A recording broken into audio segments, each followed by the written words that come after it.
Let's talk about artificial intelligence. AI is hungry, and its favorite food? Our data. The more data it consumes, the smarter and more powerful it gets. But here's the thing, that's our data. It's personal. So how do we feed this incredible tech so it can change the world without it feeding on our privacy? That's the big puzzle we're going to try and solve today.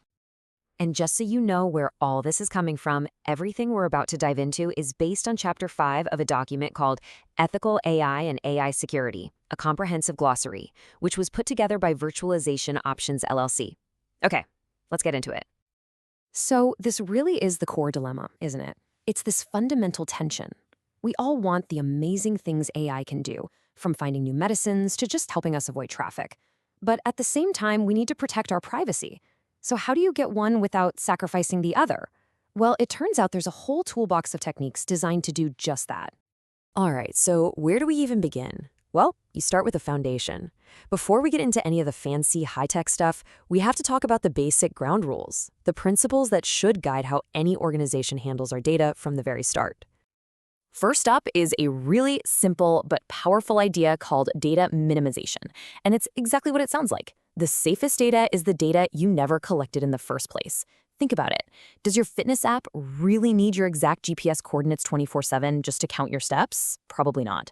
By only collecting what is absolutely essential, companies massively reduce the risk. After all, data that doesn't exist can't be stolen or misused. Okay, next up is consent. And oh boy, this is a big one. We've all been there, right? You're faced with a 100-page terms of service document, and you just scroll to the bottom and click, I agree. But real consent, that's not just a checkbox. It has to be a genuine choice, giving you, the user, actual control over your own information. For consent to actually mean anything, it has to have these 4 things. First, it's got to be informed. You actually understand what you're saying yes to. Second, it has to be freely given.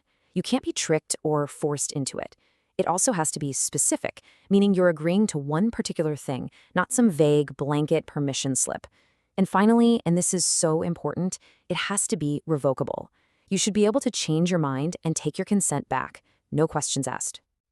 Okay, so we've got the ground rules set, but what about the data that does get collected? What happens then? Well, now we move up to the next layer of our defense, the actual techniques used to make those datasets safer to work with. The classic approach, the one you've probably heard of, is anonymization. The idea sounds pretty simple, right? You just take a dataset and strip out all the obvious personal stuff. Names, addresses, phone numbers, that kind of thing. The goal is to make it so you can't link any piece of data back to a real person. Sounds easy, but it's a lot harder than you'd think. And get this. This is a perfect example of why.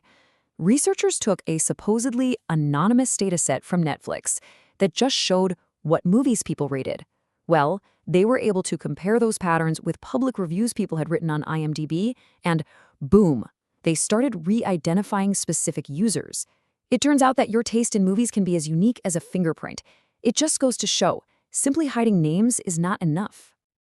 So if that simple approach doesn't quite cut it, what's next? Well, this is where some really clever math comes into play, with something called differential privacy. Instead of just removing information, this technique actually adds a little bit of random statistical noise to the data. It's carefully calibrated to protect the identity of any single person while keeping the overall trends in the dataset intact. I love this analogy for it. Think of it like adding a digital fog over the data. You can still see the big picture, right? You can see the general shape of the crowd, but you can't pick out any individual faces. You can learn from the group without exposing any one person. In fact, major organizations like the U.S. Census Bureau actually use this to share valuable data without compromising anyone's privacy. It's incredibly powerful. All right, now we get to the really exciting, cutting-edge stuff, the kind of tech that feels like it's straight out of science fiction. These next ideas aren't just about protecting data sitting in a database. They're about completely reinventing how AI learns in the first place. For decades, the model for AI was simple. Collect massive amounts of data from everyone and put it in one giant central server to train the model. Federated learning completely flips that idea on its head. Instead of your data traveling to the AI model travels to your data, right on your device. It's like a chef coming to your kitchen to learn your recipes instead of you having to send all your private ingredients to their restaurant. So here's how it works. The AI model shows up on your phone, it learns a little bit from your personal data right there, locally. Then it only sends the lessons it learned, a small, anonymous update, back to the central server. The crucial part? Your raw data never, ever leaves your device. This is actually happening right now. It's how your phone's keyboard gets smarter at predicting words without sending every single thing you type to some company server. Now, federated learning is a huge leap forward. But what if we could go even further? What if it were possible to perform calculations on data while it remained completely locked up and encrypted? It sounds impossible, but this is what many experts consider the holy grail of privacy-preserving technology. Okay, the name is a bit of a mouthful, homomorphic encryption, but stick with me because the concept is absolutely revolutionary. This is a special, almost magical kind of encryption that lets a computer work directly on scrambled data. It can run an analysis, it can train an AI model, all without ever having to decrypt the information. Even the result of the calculation stays encrypted until it gets back to you. So the old way was always risky. A server would have to unlock your data to work on it, leaving it vulnerable. With homomorphic encryption, it's like working on things inside a locked, transparent box. You can move things around and manipulate them, but you can never actually see the sensitive contents.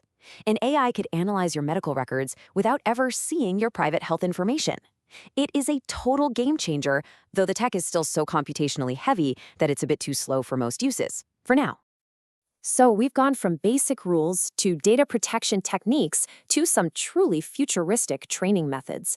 And the most important thing to realize is that there's no single silver bullet here. Real privacy protection isn't about finding one perfect solution. It's about creating a layered defense, combining all these different tools from our toolbox. So let's do a super quick recap of our privacy toolbox. We started with data minimization, the simple rule of don't collect it. Then we had consent management, which puts you in charge. There's anonymization, the basic step of hiding names. We have differential privacy, our protective digital fog. Then there's federated learning with the traveling chef model. And finally, homomorphic encryption, the magic of working inside the locked box. Each one plays a unique and critical role. And all of this brings us to one final, really big question. We're seeing this incredible innovation in privacy technology, from simple principles to mind-bending encryption, but AI itself is moving just as fast, maybe even faster. So it's this constant race between our ability to build smarter systems and our ability to protect ourselves. The question we have to ask is, as AI gets smarter and smarter, can our privacy tools possibly keep up?